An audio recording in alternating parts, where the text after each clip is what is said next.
Hello everyone, welcome back. आज हम जिस टॉपिक के साथ में आए हैं वो आपको बहुत इजी लगेंगी, इंटरेस्टिंग लगेंगी, लेकिन हाँ थोड़ी सी टफ लगेंगी। और वो टफ क्यों लगने वाली है इसका रीज़न मैं आपको आगे बताऊंगी। आज हम जो सॉल्व करने वाले हैं, जो सीखने वाले हैं, वो है संवाद लेखन। अब हमेशा की तरह मैं यही कहूँगी कि हम सीखने वाले हैं। हम सॉल्व करना नहीं, सॉल्व कैसे किया जाता है, उसे बनाया कैसे जाता है, हम हमेशा की तरह सीखेंगे आज भी। तो आज हमें जो सीखना है वो क्या है? संवाद लेखन। आज जो संवाद लेखन सीखें उससे पहले हम जान ले कि संवाद लेखन एक्चुअल में होता क्या है। ये सबसे पहले तो संवाद की डेफिनेशन हमें पता होनी चाहिए, क्योंकि तभी तो हम आगे बढ़ पाएंगे ना। क्योंकि जब तक हमें नहीं पता है तो भाई हम आगे कैसे बढ़ेंगे। तो सबसे पहले तो सीखते हैं कि जानते हैं कि संवाद एक्चुअल में क्या होता है। तो भाई संवाद तो सबसे ईजीएस्ट चीज़ है जो मैं और आप अभी कर रहे हैं। संवाद कैसे बना? सम प्लस वाद। ठीक है, सम प्लस वाद से संवाद बना हुआ है, क्योंकि हमने शब्दों को तोड़ना, उपसर्ग और प्रत्यय जो है वो सीख चुके हैं। तो संवाद क्या होते हैं? जैसे कि मैं और आप अभी कर रहे हैं, क्या कर रहे हैं? हम बातें कर रहे हैं। और बात मतलब बातें करना ही होता है। मतलब हमारी जो बातें होती है हम उसे कहते हैं संवाद। ठीक है, किसी के भी बीच में जो भी कन्वर्सेशन होता है, किसी भी तरह की जो वार्तालाप होती है उसे ही संवाद कहते हैं। अब भाई वार्तालाप जो है वो किसी के भी बीच में हो सकती है। ठीक है, आप और मेरे बीच में हो रही है, क्योंकि अभी हम सपोज अभी हम लोग ऑनलाइन वर्चुअल ना मिल करके हम लोग क्लासरूम में बात कर रहे होते, तो हमारे बीच में संवाद हो रहा होता, वार्तालाप हो रही होती। या यूँ कह ले कि जब आप मेरे से फेस टू फेस मिले तो वो एक टीचर और स्टूडेंट के बीच में हो सकता है, भाई भाई के बीच हो सकता है, भाई बहन के बीच में, पेरेंट्स और उनके बच्चों के बीच में हो सकता है। तो किसी भी तरीके की जो बातचीत होती है जो एक इंसान दूसरे इंसान से करता है या ग्रुप्स में करता है उसे हम कहते हैं संवाद। जहाँ पे दो इंसान आपस में सब मतलब दो इंसान मौजूद हो और वो आपस में बातें कर रहे हो, तो वही कहलाता है संवाद। अब बात आती है कि हम तो आज बात कर रहे हैं संवाद लेखन की। तो बस जो बातचीत हम कर रहे हैं जब हम उसे लिखेंगे तो वो क्या कहलाता है? वो कहलाता है संवाद लेखन। मतलब जितनी भी बातें मैं कर रही हूँ तो मेरे कहे गए एक एक शब्द जो सेंटेंसेस है एज इट इज, मैं कहाँ पे स्टॉप ले रही हूँ, कहाँ पे मेरा वो सेंटेंस कंप्लीट हो रहा है, मेरा सेंटेंस कंप्लीट हो रहा है के बाद में एक फुल स्टॉप लगा हुआ है, तो इस टाइप से कहाँ पे मैं स्पेस ले रही हूँ, कहाँ पे रुक रही हूँ, कहाँ पे कॉमा लग रहा है। तो ये हम लोग क्या करते हैं, इतनी चीज़ों को ध्यान में नहीं रखते हैं। ठीक है, इसलिए मैंने कहा था कि संवाद लेखन हमें थोड़ा सा टफ लगेगा और ईजी भी है। ईजी इसीलिए है क्योंकि संवाद जब हम कोई कन्वर्सेशन कर रहे हैं, कोई वार्तालाप कर रहे हैं, तो उसी को हमें लिखना है और वही हमारा कहलाता है संवाद लेखन।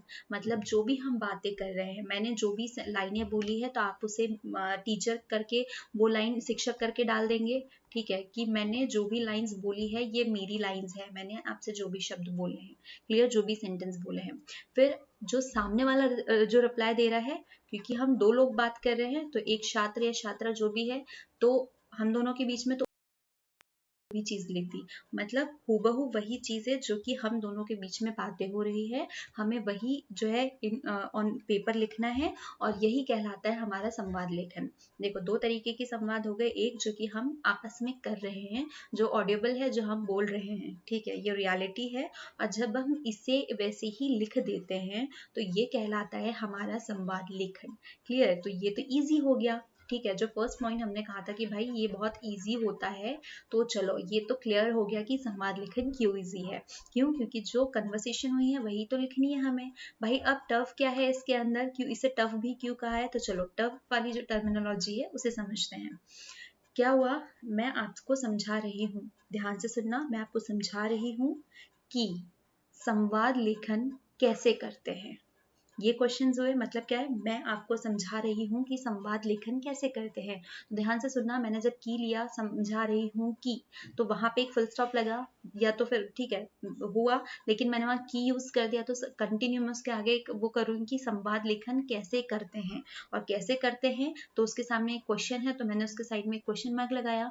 मतलब हर एक फीलिंग, क्योंकि हमारा संवाद लेखन वही होता है कि जब हम हूबहू उस चीज को, एक बेस्ट संवाद लेखन वही होगा कि जब आप एकदम हूबहू उसी चीज को प्रेजेंट करते हैं। कहाँ पे आप रुके थे, कहाँ आपने पॉज लिया था, कहाँ पे आपने क्वेश्चन मार्क यूज किया है। मतलब नॉर्मली हम बोलते हैं तब तो नहीं कि कैसे करते हैं फिर क्वेश्चन मार्क, ऐसा तो नहीं बोलूंगी, लेकिन जब हम लिख रहे हैं तो सामने वाले को पता होना चाहिए उस क्वेश्चन मार्क के साथ में कि उसने किस फीलिंग के साथ में से बोला है। उस कन्वर्सेशन में जो आपने लिखी हुई है उसमें हर एक उसकी फीलिंग जो है वो शो होनी चाहिए। तो बस टफ यही है, लेकिन आप अच्छे से समझते हैं चीज़ों को कि भाई एक्चुअल में कौन सी चीज़ क्या होती है, कैसे आपको करना है, आप पूरी एक एक टिप्स जो है वो सीख लेंगे तो ये भी हमारे लिए इजी हो जाएगा। मतलब बहुत ज़्यादा टफ वाली बात तो है नहीं, क्योंकि हर चीज़ को हमको इजी करके सीखना है। ओके, तो अब हम इसकी एक डेफिनेशन देख लें कि संवाद लेखन क्या हुआ। जब दो या दो से दो से अधिक लोगों के बीच में होने वाले वार्तालाप को लिखा जाता है तब वह संवाद लेखन कहलाता है। क्लियर? कि मतलब जब आपने कोई भी कन्वर्सेशन जो हो रही है बस आपको वही चीज को उठा करके लिख देना है और यही कहलाता है संवाद लेखन। क्लियर? संवाद लेखन काल्पनिक भी हो सकता है और किसी वार्ता तो लिख करके भी हो सकता है।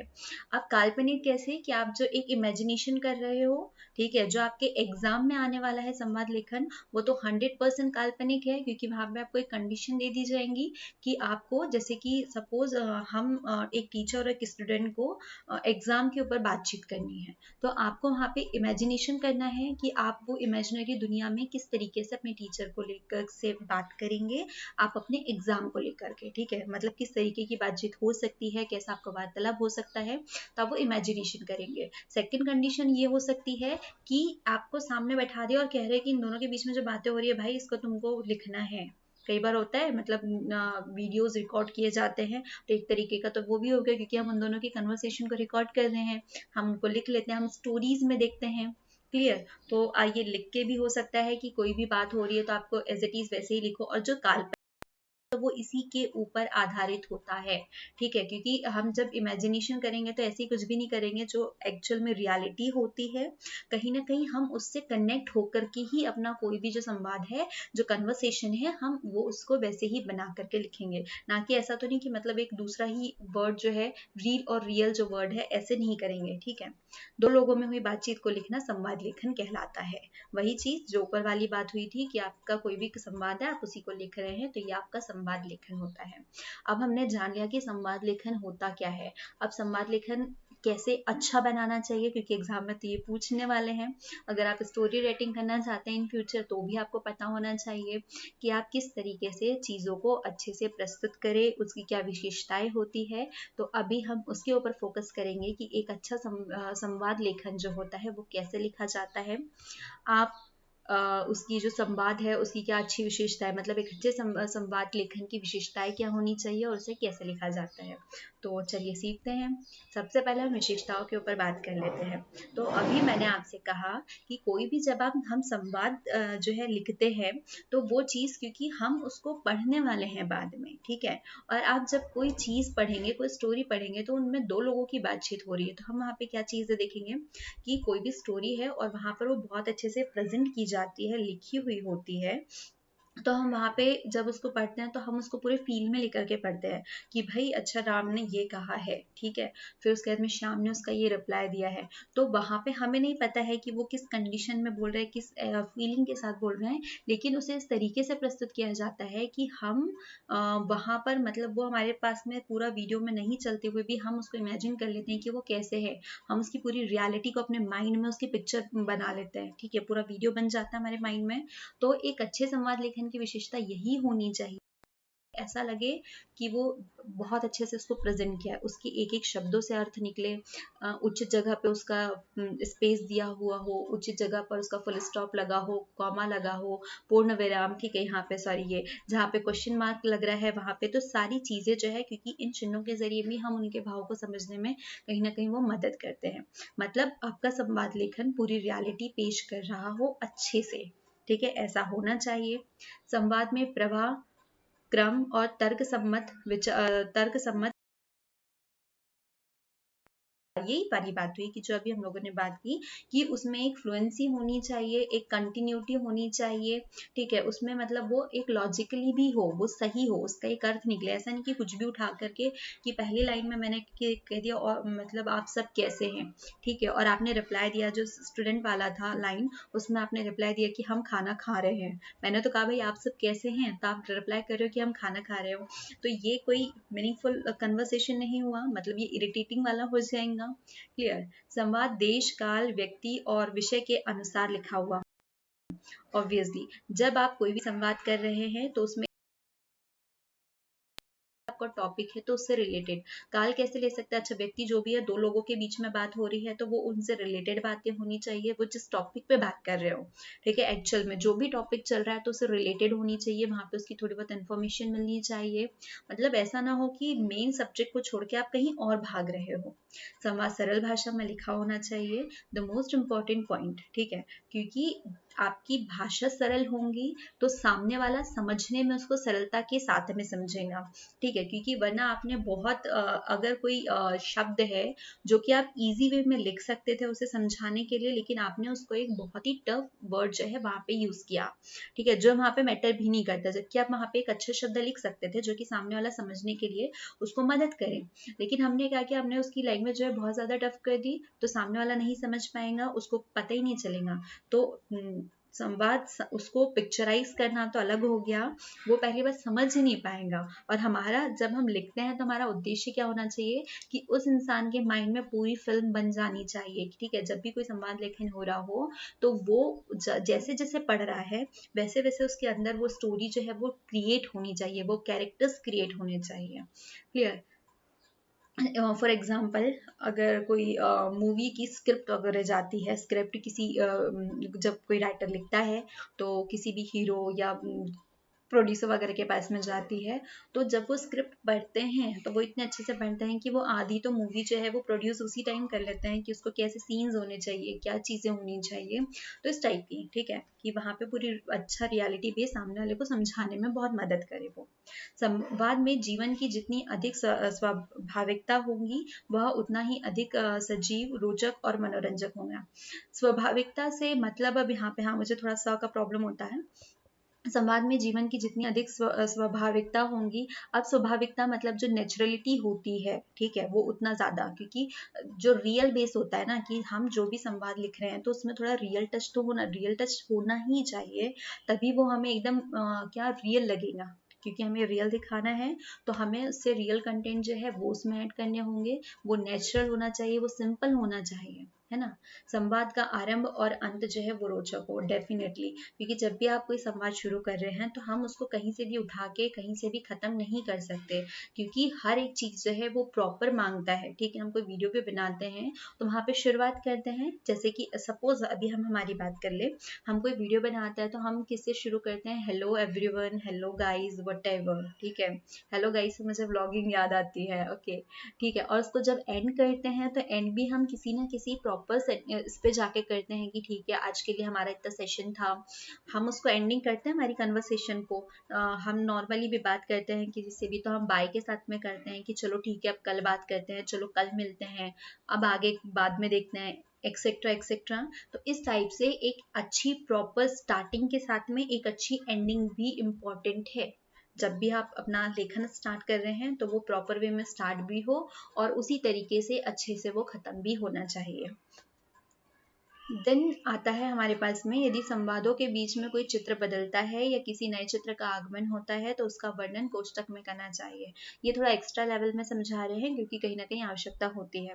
सपोज अभी हम लोग बात कर रहे हैं इंदौर की, लेकिन हम थोड़े टाइम के बाद में जो हमारा जो भी स्टोरी है हम उसमें आ जाएंगे कहाँ पर, भोपाल में, तो वहां पे बताना इम्पोर्टेंट है क्योंकि भाई सामने वाले को तो पता नहीं चलेगा कैसे, क्योंकि अभी तक के बात इंदौर की हो रही थी लेकिन अब हम पहुंच गए भोपाल में। किसी मूवी में भी हम देखते हैं ना कि कोई एक सीन इस कंट्री में होता है लेकिन फिर जब सेकंड सीन चेंज होता है तो वहां पर कहीं ना कहीं हाईलाइट हेडलाइन होती है कि अच्छा ये वाला प्लेस जो है वो आ चुका है।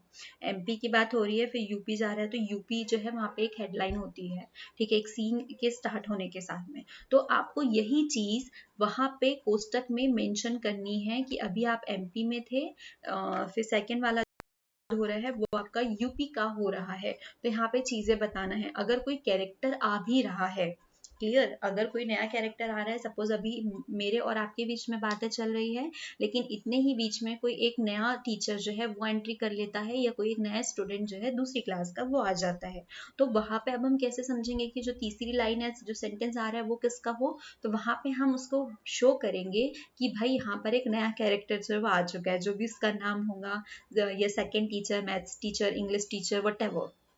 ओके, अब संवाद जो है, अभी हमने क्या कहा कि सामने वालों को पूरा फील आना चाहिए, रियलिटी बेस्ड होने चाहिए।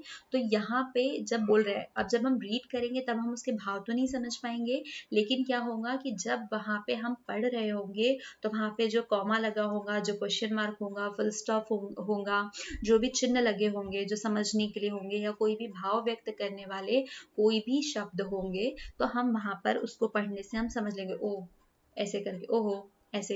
तो अगर ओ हो लिखा है तो यहाँ पे दो में ओ हो, दो तीन शब्द होता है ना कि वाव, एक तो वाव वाला हो गया और एक ओ शट वाला हो गया, ठीक है।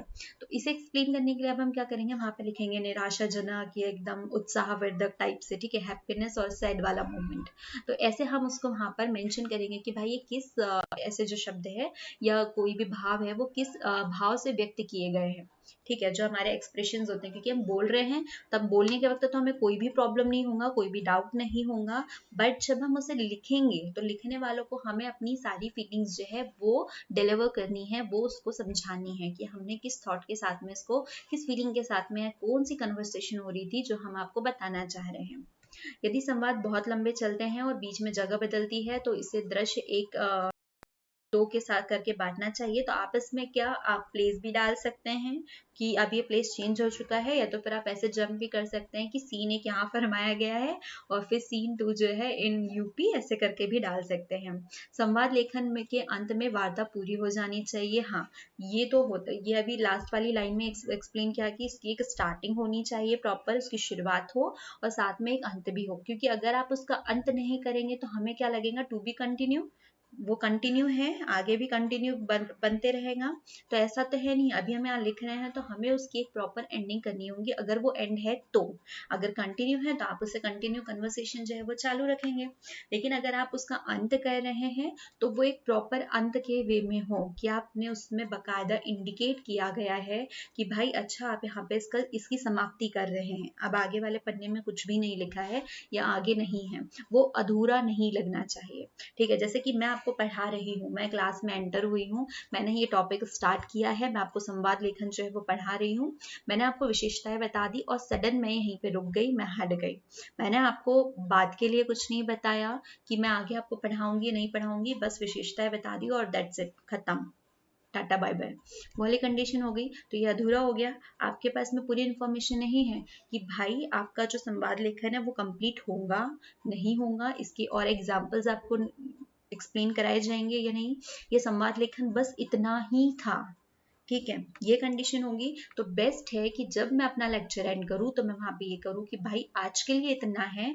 कल हम दूसरे और लेक्चर के साथ में मिलेंगे जहाँ पे मैं आपको सारी चीजें कंप्लीट कराने वाली हूँ, क्लियर, कि मतलब वहां पे आपको वो इनकम्प्लीटनेस नहीं दिखनी चाहिए कि वो कंप्लीट ही नहीं है, वरना आप खुश हो जाएंगे कि चलो भाई संवाद लेखन में तो इतना ही था, खुशी हुई कि इतना ही था और बस निकल गए, लेकिन जैसे ही आप एग्जाम में जाएंगे आपको सरप्राइज मिलेगा कि भाई मैंने तो और भी था, मैंने आपको कंप्लीट ही नहीं कराया। या दूसरी बात ये होगी कि जब सेकंड क्लास में हम आपको पढ़ाने के लिए आऊंगी तो आप वहाँ क्या कहेंगे कि मैम कल तो आपने कुछ बताया नहीं था, हम तो खुश थे, है ना, आपके मन में तो खुशी के लड्डू फूट गए कि बस इतना ही था, इतना ही पढ़ना था और आगे तो कुछ है ही नहीं, क्लियर। तो एक प्रॉपर एंडिंग हो ताकि सामने वाले को संतुष्टि मिले कि चलो भाई यहाँ पर बातें खत्म हो चुकी है, अब आगे नहीं है, क्लियर।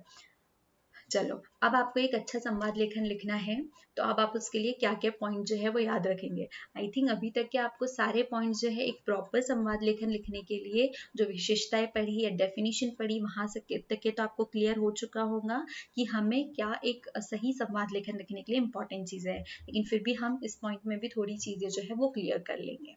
संवाद जो होते हैं क्योंकि हमें लिखने हैं तो वो रियलिटी से होने चाहिए, स्वाभाविक होने चाहिए, छोटे हो, सहज हो, सरल हो। क्यों? क्योंकि वहां पे आपको बुक नहीं छापनी है अभी। ठीक है, अभी हमारी टर्न स्टोरी लिखने की नहीं हुई है, हमें एग्जाम के लिए लिखना है। तो हम जैसे कि हम क्या अभी तक हमने इतनी सारी चीजें की, हमने लेटर राइटिंग की थी, वहां पे भी आज हमने आर्टिकल्स बनाए थे, तो वहां पे भी हम क्या करते थे, कम शब्दों में अपनी ज्यादा से ज्यादा चीजें जो है वो सामने वाले को डिलीवर करते थे। तो सेम चीजें यहाँ पे भी होंगी कि हम कम चीजों में हम उसको ज्यादा रियलिटी के साथ में छोटे छोटे में और उसको सहजता से सामने वाले को प्रस्तुत करें, जो भी बातें कह रहे हैं, जो भी बातें कर रहे हैं, और साथ में उसको वो समझ में भी आने चाहिए। ठीक है, उसमें रोचकता और सरलता होनी चाहिए डेफिनेटली, कि वो रोचक लगने चाहिए, कि आप ऐसा तो नहीं है कि आप बोर कर दो, वो सरल तो हो ही हो। क्योंकि अगर हम कन्वर्सेशन कंटिन्यू कर रहे हैं, मैं आपको एकदम टिपिकल एक बहुत स्ट्रिक्टली पढ़ाऊँ तो आप मुझसे पढ़ने में बोर हो जाएंगे, आई थिंक हो भी रहे होंगे। तो अगर मैं आपको विदाउट एनी जोक, बिना किसी एक्साइटमेंट के साथ में पढ़ाऊँ, बिना किसी रोचकता के साथ में पढ़ाऊँ, तो ये चीज़ें बोर हो जाती है। तो सेम चीज़ की सामने वाला भी जब आपके लिए कुछ पढ़ा रहा है, कुछ लिख रहा है, तो आप उसे पढ़ रहे हो, तो आप वो इंटरेस्ट के साथ में करो। ठीक है, तो उसमें इंटरेस्ट तो क्रिएट करना होगा। कि जब सपोज मैं बताती हूँ, मैंने अभी रिसेंटली एक नॉवल पढ़ी थी, तो अब मुझे उसको पढ़ने में इंटरेस्ट आ रहा था। ठीक है, उसकी लैंग्वेज तो ईजी थी ही थी, लेकिन मुझे उसमें बहुत ज़्यादा इंटरेस्ट आ रहा है, तो मैं उसमें और पढ़ रही हूँ। ठीक है, तभी हम उसमें और आगे बढ़ते जाएंगे। हालांकि यहाँ पे एक संवाद है, एक कन्वर्सेशन है, लेकिन वो भी इंटरेस्टिंग होनी चाहिए, रोचक होनी चाहिए, तभी आप उसे पढ़ेंगे। अदरवाइज आप एक या दो लाइनों से स्किप करके आगे बढ़ जाएंगे। इनकी भाषा सरल, स्वाभाविक और बोलचाल के निकट हो, उसमें बहुत अधिक कठिन शब्द या अप्रचलित शब्दों का प्रयोग ना हो। अप्रचलित शब्द वही जो कि ट्रेंड में नहीं हो, जो कि यूज नहीं होते हैं। कि सपोज मैं आपको नॉर्मली ध्यान बोल रही हूँ, लेकिन ध्यान की जगह मैंने मंत्र मुग्ध यूज कर लिया। मंत्र मुग्ध तो नॉर्मली यूज होता है, बट मैं मंत्र मुग्ध होने को या ध्यान नॉर्मली, अच्छा ये ध्यान रखने वाला यहाँ से नहीं, ध्यान वो मेडिटेशन वाला ध्यान की बात कर रही हूँ। तो इस टाइप से अगर मैं उसको सिंपल वर्ड में भी एक्सप्लेन कर पा रही हूँ, तो मैं उसे क्यों ना करूँ? क्योंकि सामने वाला मेरे पास वापस नहीं आएगा कि अच्छा बेटा तुमने क्या लिखा, तो तुम मुझे समझा के जाओ कि मंत्र मुग्ध क्या था। ओके, तो और हम एक्चुअल में, ठीक है, या हम इम्प्रेस करने के लिए सामने वाले को लिख देंगे, तो ये सही नहीं है। क्योंकि हमें बोलचाल के निकट वाली स्वाभाविक जो हमारी लैंग्वेज है, जो हमारी रेगुलर है, हमें वही तो होता है ना संवाद। तो हमें उसे इम्प्रेस करने के हिसाब से बहुत टफ टफ लैंग्वेजेस यूज नहीं करनी है, वर्ड्स यूज नहीं करने हैं। हमें ओरिजिनल जो हमें आते हैं, हमें वही बताने हैं। ठीक है, जो खुद भी समझ आते हो और सामने वाले को भी समझ जाए। संवाद पात्रों की सामाजिक स्थिति के अनुकूल होने चाहिए डेफिनेटली, कि आप जो भी सामाजिक स्थिति में रह रहे हो, आपके जो भी पात्र है, तो उससे रियलिटी से पे बेस्ड हो। ठीक है, जो भी आपका कल्चर है, जो आपके एटमॉस्फेयर में है, आपके आसपास है, सराउंडिंग है, तो आप उससे रिलेटेड होकर के, उसके अनुकूल होकर के आपका संवाद लेखन। नहीं तो वरना आप किसी मतलब आप संवाद लेखन एक क्लास का कर रहे हो, लेकिन हम बातें मार्केट वाली कर रहे हैं। ठीक है, कि आपकी पढ़ाई कैसे चल रही है, तो हम ऐसे नहीं कि ये शॉप में कैसा क्या बिक रहा है, तो ऐसी वाली बातें नहीं करेंगे। हम जिस कंडीशन में हैं उसी के अकॉर्डिंग हमारी बातें होंगी। अनपढ़ या ग्रामीण पात्रों और शिक्षक पात्रों के संवादों में अंतर होना चाहिए। अच्छा, ये एक थोड़ी ये लाइन मुझे भी पसंद नहीं आई। तो यहाँ पे ये हो रहा है कि जो भी कैरेक्टर जिसका रोल प्ले कर रहा है, जैसे कि हम मूवी में देखते हैं ना कि जो होता है जिस कैरेक्टर में, तो वो उसी का रोल प्ले करता है। टीचर टीचर के लहजे में बात करेगा, स्टूडेंट स्टूडेंट के लहजे में बात करेगा, मतलब उसकी बॉडी लैंग्वेज भी उसी के अकॉर्डिंग होंगी, टीचर की टीचर के अकॉर्डिंग होंगी। अगर एक शॉपकीपर है तो वो उसी के टोन में बात करेगा। तो हमें वही चीजें जो है वो हमारे संवाद लेखन में भी शो करनी है, कि यहाँ पे आप वो बताएं कि एक टीचर किस तरीके से बात करता है, एक स्टूडेंट कैसे बात करता है। तो मैं यहाँ पे एक शब्द काटना चाहूंगी, बिकॉज मुझे ये सच में नहीं आया पसंद। ठीक है, तो हाँ, लेकिन इसका मतलब यहाँ पे ये नहीं था किसी की भावनाओं को आहत करने का। इसका मतलब ये था कि आप रियलिटी बेस्ड करें, कि जो भी कैरेक्टर है, जो भी पात्र है, वो उसका रियल पात्र करे। ठीक है, अगर कोई एजुकेटेड इंसान है तो वो उसी के लहजे में बात करे, उस तरीके से। लेकिन ये फर्क जो है वो कम होते जा रहा है। क्लियर? चलो, संवाद जिस विषय या स्थिति के विषय में हो, उस विषय को स्पष्ट करने वाले होने चाहिए। और या जब कोई संवाद को पढ़े तो उसे ज्ञात हो कि संवाद का विषय क्या है। टॉपिक के ऊपर बात कर रहे हैं तो वो उससे रिलेटेड होना चाहिए, ठीक है। मतलब जैसे मैंने बताया, अगर हम स्कूल की बात कर रहे हैं तो हमको स्कूल को वहाँ पे शो करना होगा कि हम स्कूल के ऊपर बात कर रहे हैं, स्कूल से रिलेटेड बात कर रहे हैं, ना कि हम मार्केट की बात कर रहे हैं। क्लियर। संवादों में व्यंग, विनोद, हंसी मजाक का भी समावेश होना चाहिए डेफिनेटली, क्योंकि हम कोई मूवी भी जो है अगर वो बहुत ज़्यादा बोर करती है तो हम उसे नहीं देखते हैं, या कोई टीचर का भी लेक्चर होता है तो वो बहुत ज़्यादा बोर करे तो हम उसे स्किप करते करते मेन मेन बातें सुनते हैं और आगे निकल जाते हैं। तो इम्पॉर्टेंट क्या है कि वहाँ पे थोड़ी, मतलब ऐसा नहीं कि आपने उस लाइन में, वो लाइन मतलब कॉमेडी नहीं थी लेकिन आपने उसको कॉमेडी कर दी। मतलब नॉर्मली कैसे कि, और भाई मतलब नॉर्मली हम भी बात करते हैं तो कई चीज़ें जो होती है उसको हम एज अ मजाक में, थोड़ा सा मजाक वाला जो है ना टोन बना देते हैं। मतलब वो टोटली मजाक वाली बात नहीं होती है, वो कोई जोक नहीं होता है, लेकिन फिर भी हम उसको थोड़ा सा मजाक वाला जो टच है वो दे देते हैं ताकि वो चीज़ें सामने वाले को सुनने में इंटरेस्ट आए, वो बोर नहीं हो, ठीक है, हम उसको फ्रस्ट्रेट ना कर दे। मेन बात यही, ठीक है। अगर आपको लग रहा हो कि मैं आपको फ्रस्ट्रेट कर रही हूँ तो फिर भी पढ़ लेना यार। तो इस टाइप का हमारा संवाद, यथास्थान मुहावरे या लोगों प्रयोग करना चाहिए, इससे संवादों में सजीवता आ जाती है और संवाद प्रभावशाली होता है। ठीक है। अब आप कहेंगे कि मैम आपने तो अभी बस कहा था कि बहुत ज़्यादा टफ वर्ड यूज़ मत करना, जहाँ पे नॉर्मल है आप उसको एक्सप्लेन कर सकते हैं तो आप वो करें, तो मैं अभी भी उसी बात पे रहूँगी। लेकिन हमारे पास ये बात आ रही है कि कई जगह ऐसा होता है ना कि कई बार ऐसे बोलते हैं कि नॉर्मली किसी, अच्छा तुम बहुत दिन बाद, भाई बड़े ईद के चांद हो गए तुम तो, हम ऐसे कहते हैं ना। तो अगर इस टाइप के सेंटेंसेस आ रहे हैं जहाँ पे आप यूज़ कर सकते हो कोई मुहावरा, कोई लोकोक्ति, अच्छा तुम तो बड़े ईद के चांद हो गए हो, फिर जैसे कि कोई चीज़ समझ में नहीं आता, हम कहते हैं अरे बंदर क्या जाने अदरक का स्वाद। तो ऐसे एक तो मजाक वाला टच भी हो गया, आपने वहां पर एक मुहावरा भी यूज कर लिया, क्योंकि ये नॉर्मली सबको पता है। तो इस टाइप के, तो इससे क्या होगा कि आप अपनी चीज़ों को और फैला भी रहे हो। अगर उसे नहीं भी पता होगा तो वापस पूछेंगे भाई, वो पहले बोलेंगे तुमने मुझे टॉन्ट तो नहीं किया, फिर बताएंगे ना उसे कि भाई तुम्हें इसका नॉलेज नहीं है, लेकिन इस टाइप के हम उसको मस्ती में बोल रहे हैं या कुछ कर रहे हैं। तो थोड़े बहुत अगर कहीं पे आ रहा है तो आप वहाँ पे यूज़ कर सकते हैं, तो उससे क्या रियलिटी बेस्ड भी थोड़ा सा लगता है, क्योंकि नॉर्मली हम बहुत दिन बाद किसी को देखते हैं तो ये बोलते हैं ना अरे बड़े, तो वो रियलिटी लगे थोड़ी। लेकिन ऐसा नहीं कि ऐसे ऐसे उठा करके ले आए जो हमने यूज़ ही नहीं किया है हमारे सिलेबस के अलावा। ओके। संवाद बोलने वाले का नाम संवाद के आगे लिखा होना चाहिए। हाँ, क्योंकि संवाद के आगे लिखा होगा तभी तो हमें कैरेक्टर का नाम पता होगा कि भाई हम एक्चुअल में बात किसके बारे में कर रहे हैं, क्योंकि ये इम्पोर्टेंट है ना। क्योंकि हम लास्ट में लिखेंगे कि पूरा सेंटेंस खत्म हो गया, पूरी बातें हो गई, उसके बाद में बता रहे हैं मैं बोल रही थी, तो ये थोड़ा फनी हो जाएगा। तो हमें सबसे पहले बताना होगा कि मैंने ये लाइन स्टार्ट की है, ये मेरी लाइन है। फिर आपकी लाइन आ रही है तो आप वहाँ पे लिखिए बकायदा, यहाँ पर आप पहले लिखिए कि टीचर की लाइन स्टार्ट हो गई है, देन स्टूडेंट की लाइन स्टार्ट हुई है। तो आपकी चीज़ें जो है वहाँ पर शो करनी होंगी हमें, हमारे हर एक संवाद के साथ में। हम अगर वहाँ पे प्लेस का नाम लिखा है, स्थान का नाम भी मेंशन करना होगा। क्लियर। पात्रानुकूल भाषा, भाग ले रहे छात्रों की भाषा उनकी शिक्षा आयु आदि के अनुरूप होना चाहिए। एक शिक्षक और उसके साथ संवाद कर रहे अनपढ़ की भाषा में आना चाहिए। ये फिर वर्ड आ गया, मैं उसको इस तरीके से समझाऊंगी जैसे कि हमने वहां पर बात की थी कि वहां पे कैरेक्टर शो होने चाहिए आपकी भाषा से, आप जो लिख रहे हो उससे वहां पे पता होना चाहिए कि वहां पे एक टीचर बात कर रहा है, एक स्टूडेंट बात कर रहा है, एक दुकानदार बात कर रहा है, एक ग्राहक बात कर रहा है।